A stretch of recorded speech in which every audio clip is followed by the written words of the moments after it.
Assalamualaikum warahmatullahi wabarakatuh. Baiklah, di sini saya akan mempresentasikan proposal yang sudah saya rancang dalam pelajaran seminar psikologi Islam.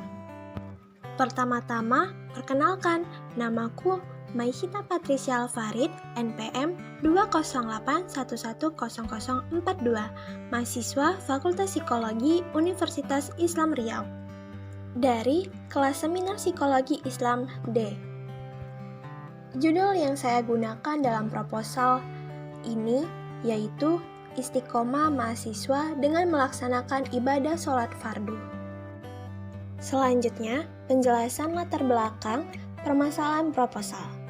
Proposal ini membahas permasalahan mahasiswa mengenai bagaimana perilaku mahasiswa dalam beristiqomah dengan melaksanakan sholat fardu. Banyak mahasiswa di zaman sekarang meninggalkan kewajibannya sebagai seorang muslim atau sebagai seorang yang menganut agama Islam. Misalnya saja, saat waktu sholat telah tiba, banyak mahasiswa lebih memilih waktu sholat sebagai jam istirahat, bukan waktunya untuk mengerjakan sholat fardu. Maka dari itu, penelitian ini ingin mengetahui bagaimana seorang mahasiswa mengerjakan kewajibannya yang telah Allah berikan kepadanya. Kemudian, rumusan masalah berdasarkan uraian latar belakang dari penelitian ini menetapkan apa itu istiqomah, apa bentuk-bentuk dari istiqomah, dan apa efek sholat bagi kehidupan seseorang. Selanjutnya, tujuan penelitian. Tujuan dalam penelitian ini adalah untuk mengetahui istiqomah mahasiswa dengan melaksanakan ibadah sholat fardu. Dengan itu diharapkan mahasiswa dapat mengetahui bagaimana beristiqomah yang baik.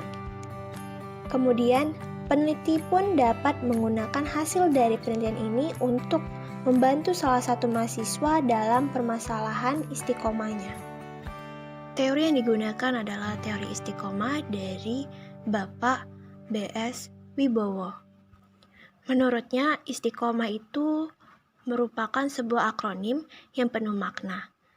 Istilah istiqomah terbentuk dari rangkaian kata sebagai imagination, study center, technology, intervention, question, dan answers.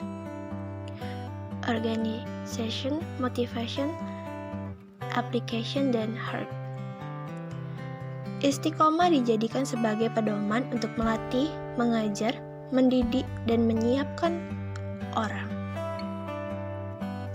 Apabila seorang muslim memiliki tingkat istiqomah yang tinggi, keimanan kepada Allah, ia akan selalu konsisten dengan setiap perilakunya.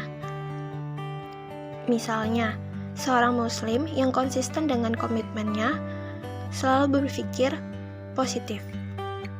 Selanjutnya, indikator istiqomah, yaitu pertama, beriman kepada Allah secara teguh dan tidak musyrik. Yang kedua, beriman kepada Al-Quran dan kitab samawi dengan menjalankan aturannya. Yang ketiga, beriman kepada Rasulullah, indikator mentauhidkan Allah. Yang keempat, memohon keampunan Allah dan bertaubat. Yang kelima, menepati janji. Yang keenam, keberanian yang jitu. Dan yang terakhir, beramal saleh.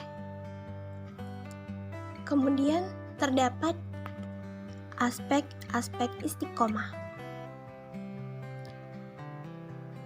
Istiqomah meliputi 3 aspek, yaitu istiqomah di atas tauhid atau Abu Bakar As-Siddiq dan Mujahid. Yang selanjutnya, istiqomah dalam ketaatan dan menunaikan kewajiban Allah atau Ibnu Abbas, Al-Hasan, dan Qatadah. Yang terakhir, istiqomah di atas ikhlas dan dalam beramal hingga maut menjemput atau Abul Aliyah dan As-Sudi. Dalam beristiqomah, tidaklah sepi dari berbagai ujian keimanan, di antaranya tawar kenikmatan duniawi, gelaran buruk seperti gila, gangguan, kemudian siksaan fisik hingga percobaan pembunuhan. Semua itu adalah ujian dari keimanan seseorang. Jenis penelitian yang digunakan pada proposal ini yaitu penelitian kualitatif. Sedangkan variabel yang digunakan yaitu istiqomah, subjek atau informan dari penelitian yaitu menggunakan teknik pengambilan informasi dengan metode teknik purposive sampling.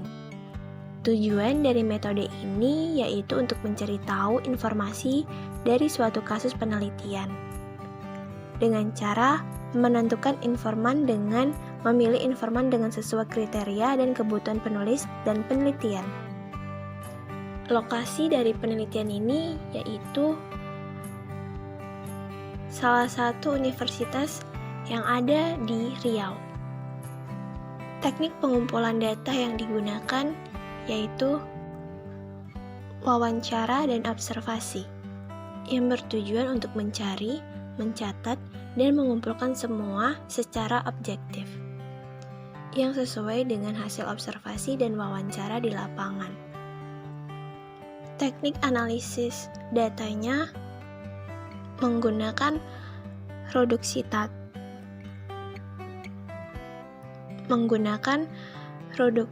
data, kemudian penyajian data, selanjutnya menarik kesimpulan. Model yang digunakan dari penelitian ini yaitu komplementasi. Komplementasi sendiri yaitu saling mengisi antara agama dan sains. Sedangkan metode penelitian yang digunakan yaitu metode keyakinan. Dalam metode ini, seseorang meyakini kebenaran sesuatu tanpa keraguan apapun di dalamnya. Metode ini bersumber yang diyakini kebenarannya wahyu ilahi, khususnya Al-Quran dan hadis. Terima kasih apabila ada salah kata atau ucapan, mohon dimaafkan. Wassalamualaikum warahmatullahi wabarakatuh.